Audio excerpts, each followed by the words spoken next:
Imagine for a second an NFT designer trapped on the tracks of a speeding train. Beside him, there's a terrorist who's actively clubbing a baby seal, trapped as well. If your average gamer is faced with a choice of who to save, they're probably apologizing to the seal because they're letting the NFT designer get run over.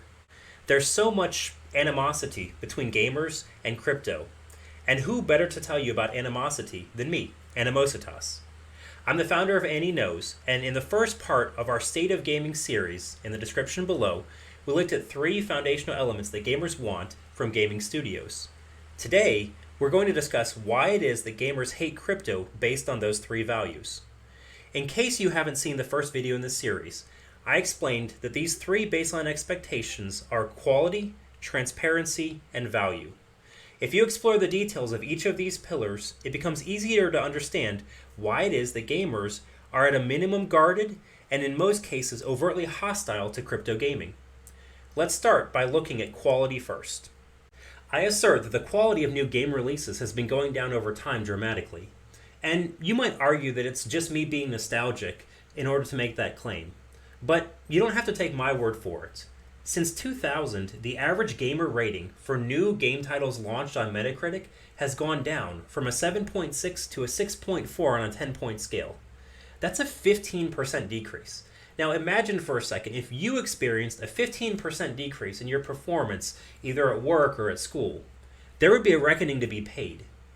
This reduction in quality has also been mirrored at the same time that the average critic scores have gone up on Metacritic. The gaming industry has weaker and weaker standards over time compared to the actual product that they're putting forward for us to consume. And gamers aren't happy about it. In fact, when you look into the negative feedback of these reviews, their common 2 threads that stand out are unjustified monetization practices and incomplete game releases as being the 2 culprits behind this feedback. So gamers are already irritated at poor quality, buggy games and a lack of completion in their products at the time of launch. And then along come crypto games to the table. And what do we see? If we're being totally honest, up until now, essentially all crypto games would be D-grade games if there wasn't monetization behind them. Most graphics are from the early 2000s with simplistic at best gameplay loops, and such poor entertainment values that you'd have to, well, pay me to want to play them. The play-to-earn model is an interesting one, but it's not sustainable at all. Gamers don't want to feel like the quality of their games is suffering and it becomes a job for them. Now, in defense of these early crypto studios, oftentimes there's good reason for them. For those that aren't familiar with the crypto space, Ethereum, the most widely used Layer 1 blockchain for gaming projects, grew massively in popularity in 2017. The first tentative proof of concept game, CryptoKitties, launched in November of that year.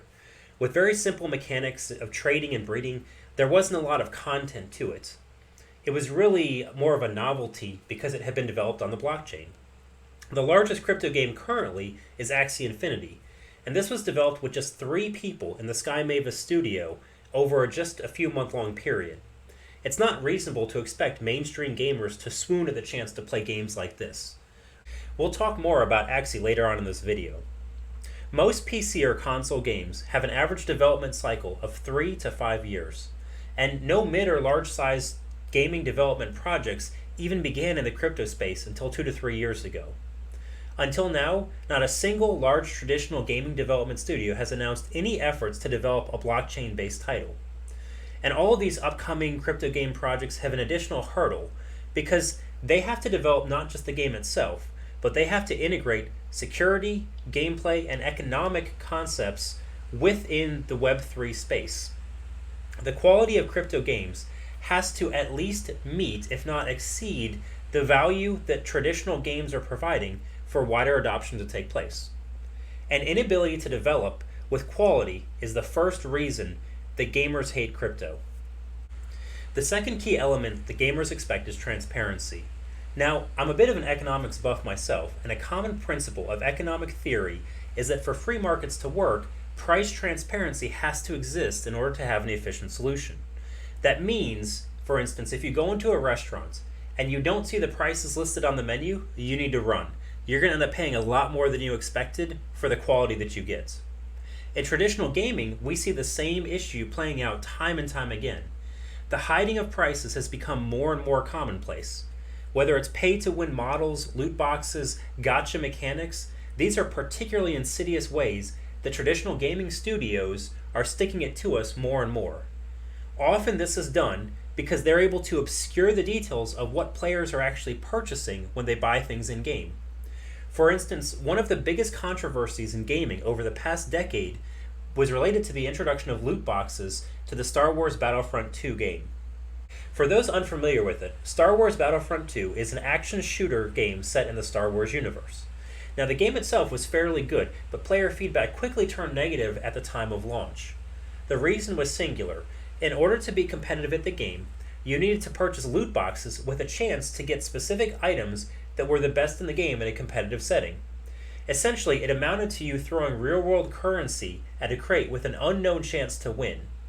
Gamers quickly complained, but EA made several major missteps in how they handled the situation. In fact, one response from an EA employee was so tone-deaf on Reddit that it was quickly downvoted with over 600,000 negative responses. This was the most downvoted comment in the history of Reddit at the time. It takes a special kind of bad to be able to achieve that. If we consider this in the light of the crypto gaming space, there are both pros and cons to how transparency is being handled today. Firstly, prices of items, whether they're in-game objects, tokens, NFTs, and so on, are fully public, so this is a positive. One big advantage to blockchain is the full transparency of all transactions that take place across the markets. You can directly see item costs from both the developer standpoint and from other gamers who are transacting with you. However, in many cases, there's still an element of randomness to the characters or items that are created that feels more and more like loot boxes. It's exciting to get a Series 4 deatomizer for a low price, but it feels bad when you get the noisy cricket instead, as in this Men in Black clip. Another challenge for transparency is that the onboarding process for gamers, purchasing tokens, in-game items, and characters can be quite complex in the crypto space. Onboarding mechanics providing full transparency from how to convert from fiat currencies like dollars or euros need to become much more commonplace and easy to use. If I have to convert from dollars through 3 different types of in-game currencies and Ether on a regular basis, the whole process is just way too confusing.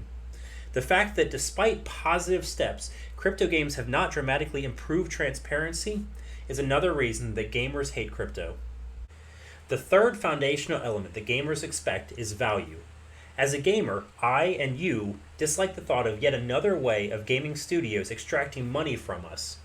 The evolution of games from throwing quarters into an arcade to purchasing consoles to microtransactions, gacha games, has been a slow and steady march in ways that gaming companies have increasingly extracted payments from us for less and less value provided. We've moved through more and more efficient ways such as advanced analytics, targeted dopamine shots, and shifting in-game targets that the value proposition is getting worse over time. Into this environment steps cryptogaming. With a newly branded play-to-earn label, cryptogaming had the promise of transforming the space. Now you and I and everyone else in the world could earn money just by sitting at home playing games all day long. That hasn't really materialized though. In fact, in the case of a game like Axie Infinity, you would purchase Axies, the in-game characters. By breeding and playing with these Axies, you could earn currency that could then be swapped for real-world money. Many people in developing countries were able to earn enough money doing this that it was able to replace their day job. And so they did so. And the system worked incredibly well as long as the price of Axies kept increasing and more players flooded into the game. And Axie generated over $1.3 billion in 2021 with this model. The problem is that these play-to-earn business models are not sustainable. For an economy to be stable, you have to have an equal or greater amount of money flowing into a system as is flowing out of it.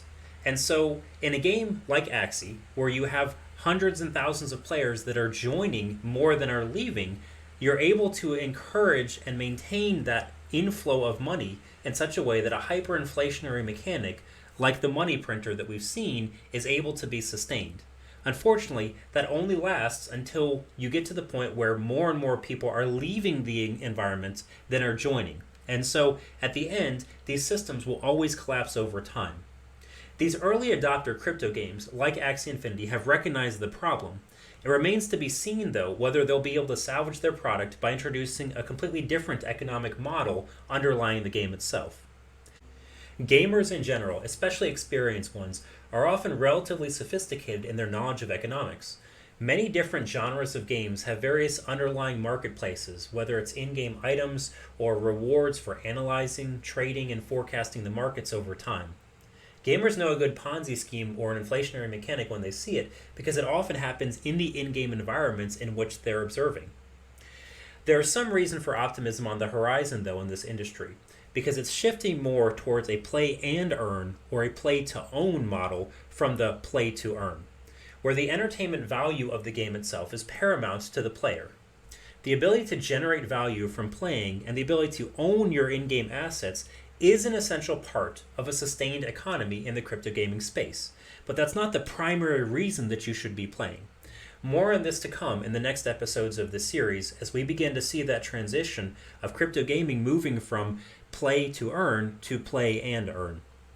Lastly, I have a few closing thoughts on some other common topics that are cited as reasons why gamers hate crypto. There are a couple legacy points of communication that I don't want to spend too much time on today because they're not as relevant for the future. The first is that over the past decade, crypto miners drove up the price of high-end graphics cards, and this caused obviously a rift in the gaming perception around the space. If you're a gamer who wants to purchase a high-end graphics card and the price has doubled or tripled because of crypto miners, you're naturally going to be disinclined to appreciate the new technology that's emerging. The second major issue that we've seen is the impact of proof-of-work blockchains on overall energy utilization and its environmental impact. However, both the graphics card topic and the environmental and energy utilization issues are two things that are going to be going away over time. The main reason is that Ethereum, the primary layer 1 blockchain that many of these crypto gaming projects are on, is going to be moving from proof of work to a proof of stake mechanic, in which case both the requirement for graphics cards and energy utilization decreases by orders of magnitude. Likely, in the third or fourth quarter of 2022, when the proof of work changes over to proof of stake model, we're going to see the entire global utilization of the Ethereum platform take less energy than a fleet of 200,000 electric vehicles. At this point, this entire topic becomes more of a rounding error in the overall global energy utilization. And also, as the global semiconductor shortage begins to lessen later in 2022 or early 2023, this reduced demand for high-end graphics cards is also going to bring the price back down, and this will become a topic that fades into the annals of history as it relates to the animosity between gamers and the crypto industry overall. So in summary, the picture isn't great at the moment for crypto gaming. However, several projects and reasons for optimism are emerging that ensure that over the next years and months, we're going to see evolution in the areas of quality, transparency, and value that gamers expect out of their gaming studios. Join me in the next episode on our series of the State of Gaming as we look at how gaming monetization and asset ownership models have changed over the past 50 years until the present. And hopefully, next time we see you, the gamers will be happy to choose to save the NFT developer, and also the baby seals along the way. Now you know what Annie knows about why gamers hate crypto.